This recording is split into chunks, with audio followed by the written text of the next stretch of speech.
Hello students, welcome to the class 10+2 physics unit 1। आज हम इसमें टॉपिक डिस्कस करेंगे electric potential at any point due to an electric dipole. अगर आप याद हो आपको, तो हमने लास्ट लेक्चर में potential due to a point charge किया था, जिसमें हमने पोटेंशियल जो है वो फाइंड आउट किया था 1/4 pi epsilon naught Q divided by R, potential at a point। ठीक है, तो potential at a point due to an electric dipole करने से पहले हम देखेंगे potential at a point due to a group of charges. मान लीजिए हमारे पास, जैसे यहाँ पे एक चार्ज है, इसी तरह हमारे पास मान लीजिए नंबर ऑफ चार्जेस हैं। तो potential at a point due to group of charges। उसके लिए मान लीजिए हमारे पास यहाँ पे कोई पॉइंट P है, observation point.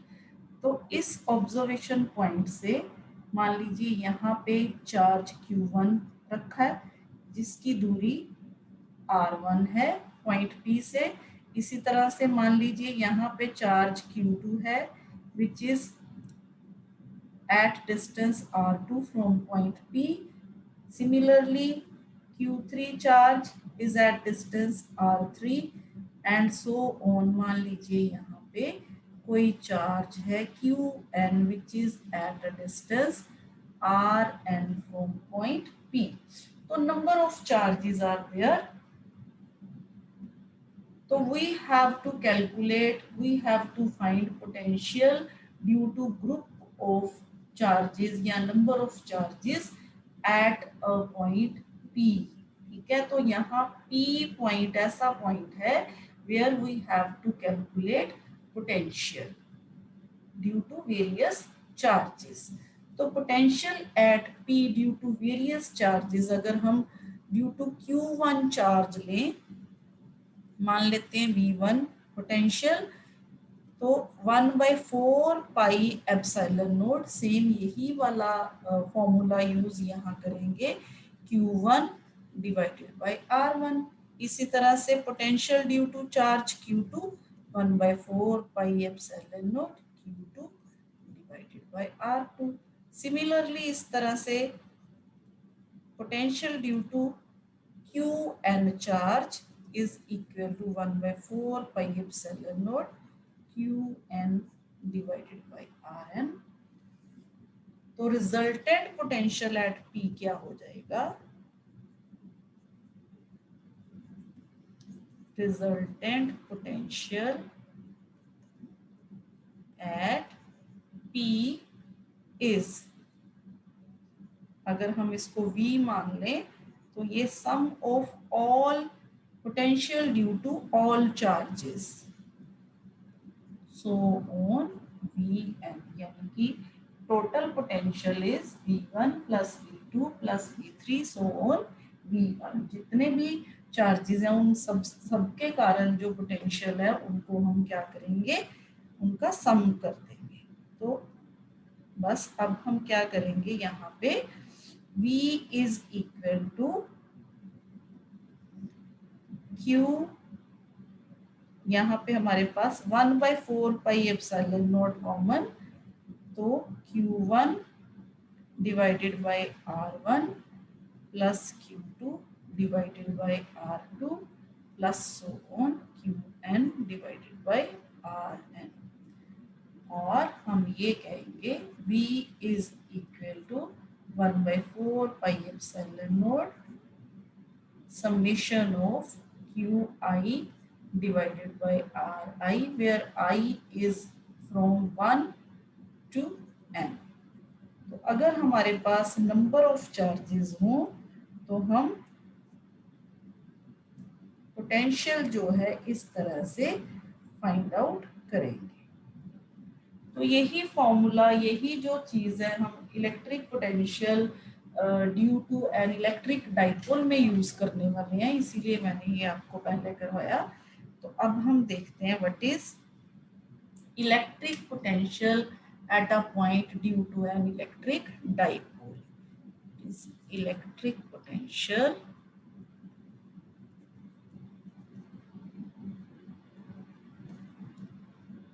at any point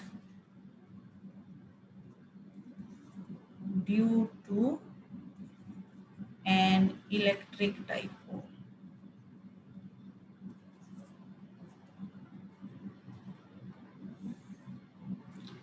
तो सबसे पहले आप देखिए यहाँ डायग्राम में हमने एक इलेक्ट्रिक डाइपोल यहाँ पे कंसिडर किया है, जिसकी डाइपोल की जो लेंथ है वो 2a है, यानी कि AB is equal to 2a। अब ये इलेक्ट्रिक डाइपोल है जहाँ पे -q एंड +q चार्ज जो है A और B पॉइंट रिस्पेक्टिवली वहां पे पड़ा हुआ है। तो हमने पॉइंट P ले लिया, कोई पॉइंट P पे हमने जो है इलेक्ट्रिक पोटेंशियल जो है वो फाइंड आउट करना है। तो हमने कंसिडर किया इलेक्ट्रिक डाइपोल जिसका सेंटर जो है वो O है, ठीक है। O से P पॉइंट की जो डिस्टेंस है वो है small r। OP is equal to small r। Here अगर AB is equal to 2a है तो OA is equal to a, OB is equal to a। तो यहाँ पे हमारे पास इलेक्ट्रिक डाइपोल की ये जो है हमारे पास जो लेंथ्स है वो। अब हमें पता है कि इलेक्ट्रिक पोटेंशियल में जैसे हमारे पास दो तरफ, एक तरफ नेगेटिव चार्ज है -q और दूसरी तरफ हमारे पास +q चार्ज है। तो हम electric potential due to these two charges जो है पहले फाइंड आउट करेंगे। तो हमने इलेक्ट्रिक पोटेंशियल फाइंड आउट करना है एट पॉइंट P। तो P पॉइंट से सबसे पहले हम क्या करेंगे, A पॉइंट को P पॉइंट से जो है मिला देंगे, इसी तरह से B पॉइंट को भी P पॉइंट से जो वो मिला देंगे, ठीक है। तो अब हमारे पास जो electric potential due to -q charge है, electric potential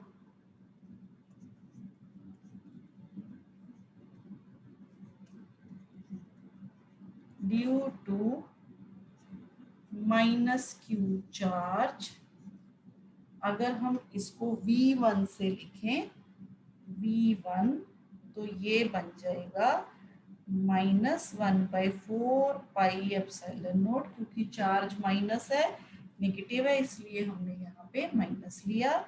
Q divided by यहाँ पे distance between A and P, तो PA, ठीक है।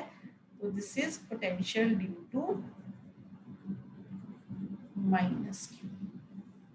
इसी तरह से अगर हम electric potential due to +q charge लें, मान लीजिए हम इसको V2 लिख लेते हैं।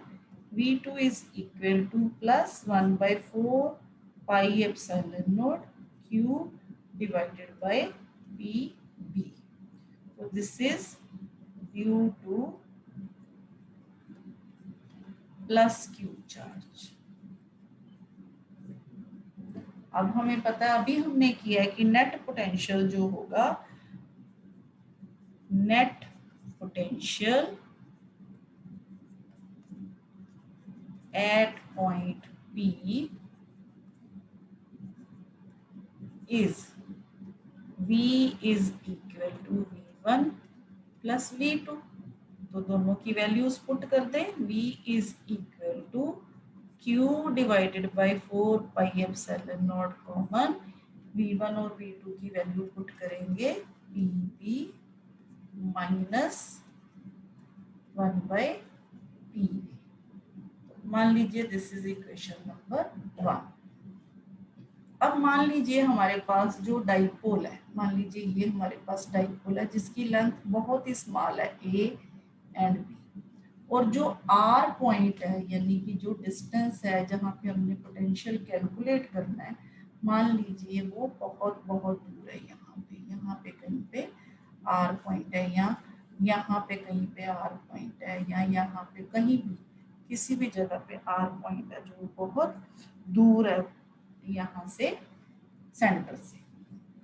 तो इस केस में हम कहेंगे if length of the dipole is very very small, तो ये जो डिस्टेंस है आर डिस्टेंस होगा, चाहे ये ले लो चाहे आप ये ले लो, this is R, this is R, ठीक है। जो आर डिस्टेंस होगा इस केस में वो वेरी वेरी ग्रेटर देन ए होगा, क्योंकि ए क्या है, इस डाइपोल का भी हाफ, इसकी लेंथ का half.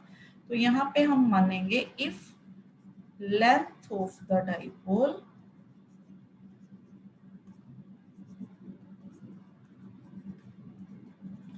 is very very small, is very very small, then R is very very greater than A।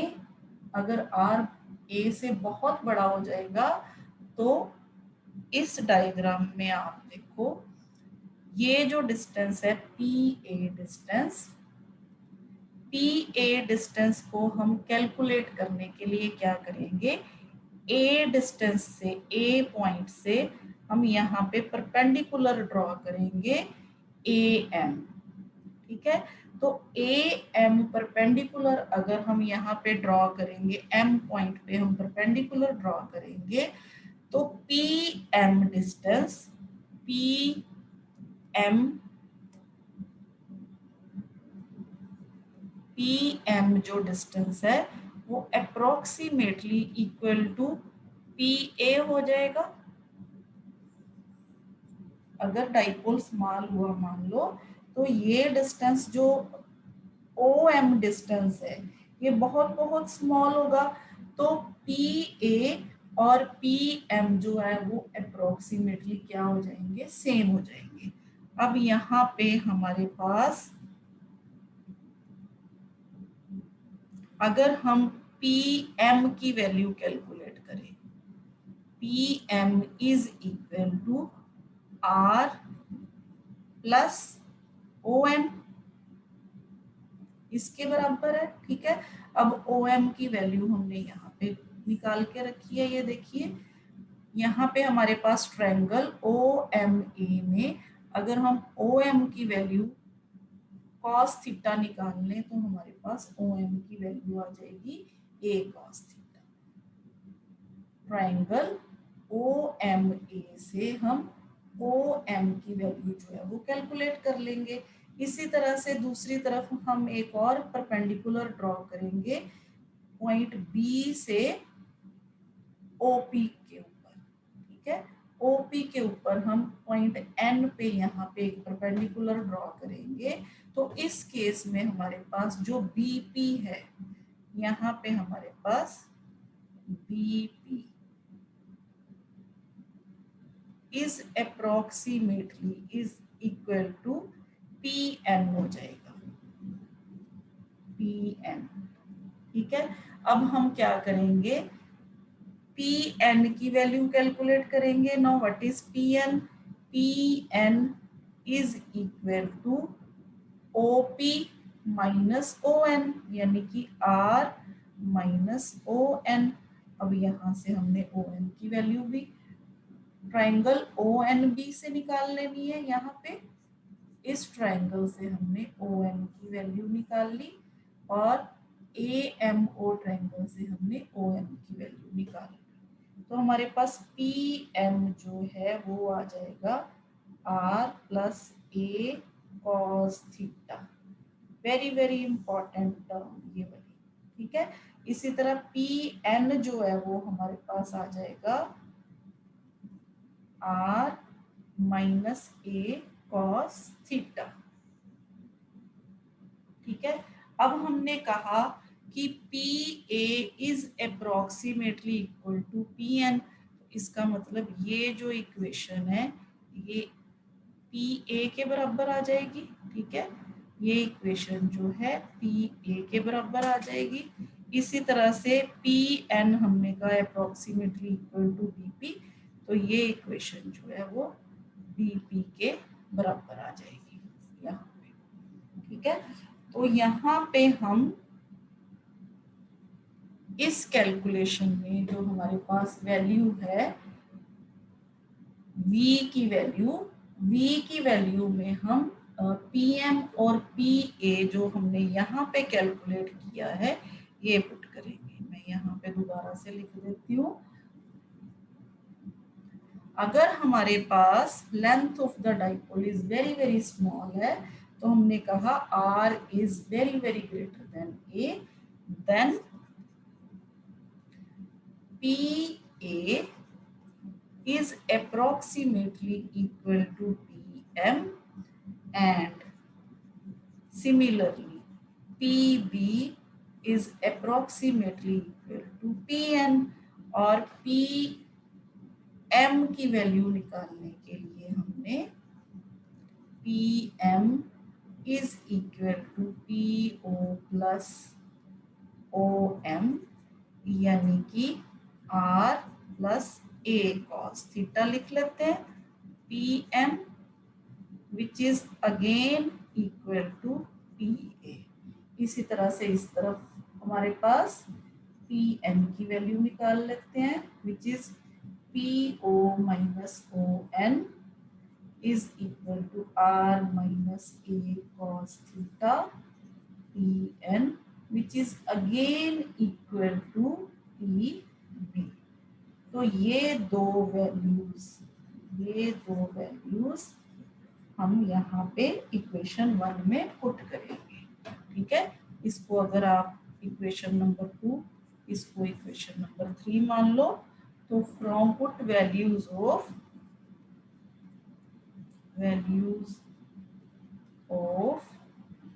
PA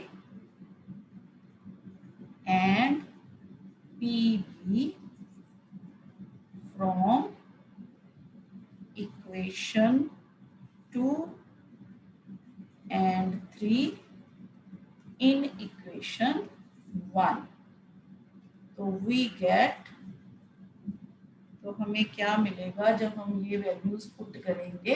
हमारे पास इक्वेशन थी V is equal to Q divided by 4 pi epsilon naught, तो यहाँ पे 1 by PB यानी कि 1 by R minus A cos theta minus 1 by PA यानी कि R plus A cos theta. ठीक है, बस अब हमने यहाँ पे कैलकुलेशन कर लेनी है इसकी। V is equal to Q by 4 pi epsilon naught, नीचे एलसीएम लेंगे। अगर आप ध्यान से देखो ये A माइनस बी और A प्लस बी बन रहा है, A minus B A plus B, तो ये होता है A square minus B square. ठीक है, तो यहाँ से ये फॉर्मूला यूज करके हम यहाँ पे नीचे हमारे पास एलसीएम आ जाएगा A square minus B square यानी कि R square minus A square cos square theta, और यहाँ पे A cos theta minus R minus A cos theta. Simply हम यहाँ पे कैलकुलेशन कर रहे हैं एलसीएम लेके। ठीक है, तो यहाँ पे जब हम ब्रैकेट ओपन करेंगे R से R कट हो जाएगा, तो हमारे पास इक्वेशन बन गई Q by 4 pi epsilon naught 2A cos theta divided by R square minus A square cos square theta. इसको इक्वेशन नंबर 4 मान लेते हैं। ठीक है, अब हमें पता है इलेक्ट्रिक डाइपोल मोमेंट जो होता है वो Q इंटू 2A के बराबर होता है।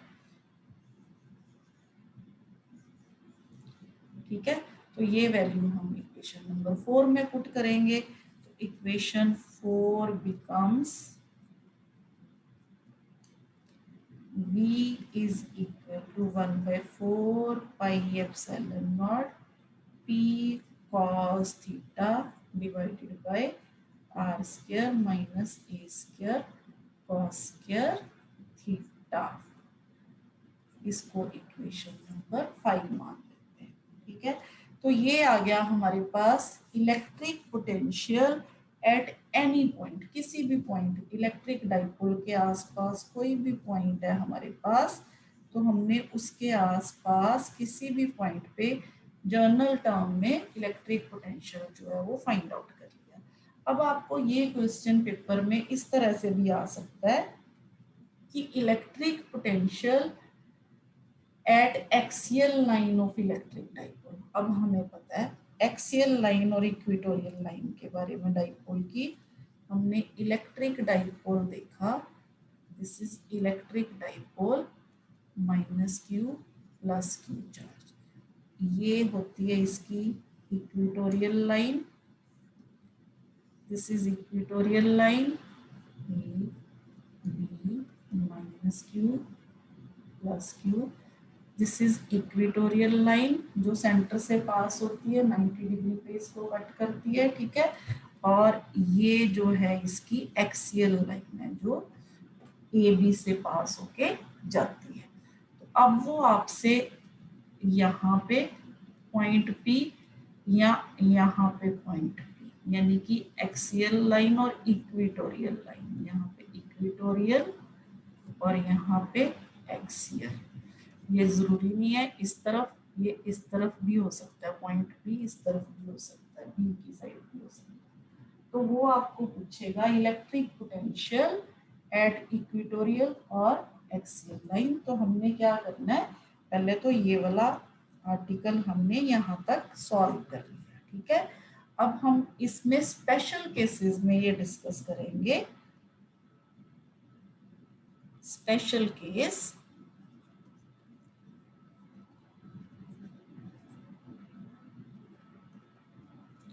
first case, when point P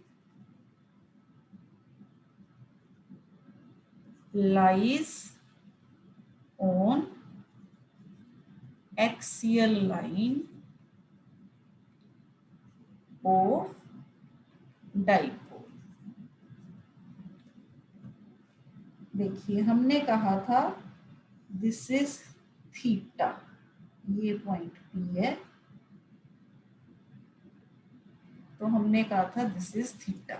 अगर हम ये पॉइंट P को यहाँ पे ले जाएंगे, यहाँ पे ले जाएंगे इस तरह से, तो ये जो एंगल है ये 90 डिग्री हो जाएगा। ठीक है, और अगर हम ये पॉइंट P को यहाँ पे ले जाएंगे इस पॉइंट पे, तो ये जो एंगल है थीटा वो 0 हो जाएगा। ठीक है, तो अब अगर पॉइंट P लाइज करता है एक्सियल लाइन ऑफ डाइपोल पे, तो यहाँ पे हमारे पास एंगल जो है थीटा ये क्या हो जाएगा 0 डिग्री।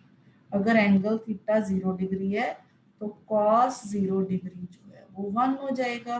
तो equation number 5, from equation number 5 हमारे पास वी एक्सियल जो है वो बन जाएगा 1/4 pi epsilon not cos 0 degree divided by, अब यहाँ पे देखो कॉस 0 डिग्री और यहाँ पे कॉस स्क्वायर थीटा, यहाँ पे भी 1 वैल्यू आ जाएगी, तो यहाँ पे हमारे पास आ जाएगा ये कॉस 0 की जगह हम 1 लिख लेते हैं,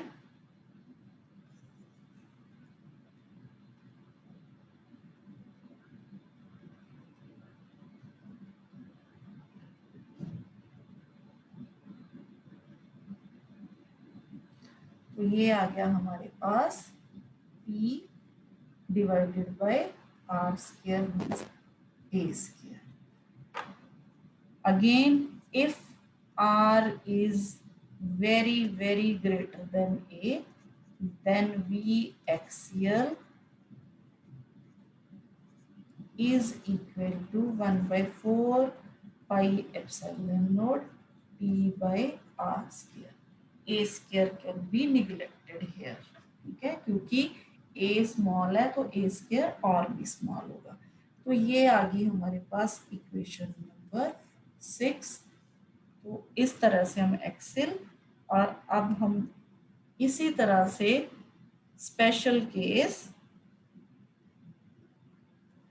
जब हमारे पास पॉइंट P जो है, when point P lies on equatorial line,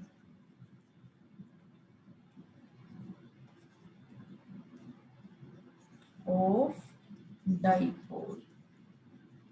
तो अगेन अभी मैंने आपको दिखाया था कि थीटा कितना हो जाएगा तब 90 डिग्री। ठीक है, अगर थीटा 90 डिग्री है तो कॉस 90 डिग्री क्या हो जाएगा, 0। तो हमारे पास equation 5 becomes V equatorial is equal to 0, क्योंकि इक्वेशन 5 में कॉस थीटा अगर 0 हो गया तो यहाँ पे ये सारी टर्म क्या हो जाएगी, 0 हो जाएगी। तो V equatorial is equal to 0। तो यहाँ से हमने देखा V एक्सियल जो है फॉर इलेक्ट्रिक डाइपोल वो होता है 1/4 pi epsilon naught P by R square, और इसी तरह से V इक्वेटोरियल जो है वो होता है 0 फॉर एन इलेक्ट्रिक डाइपोल।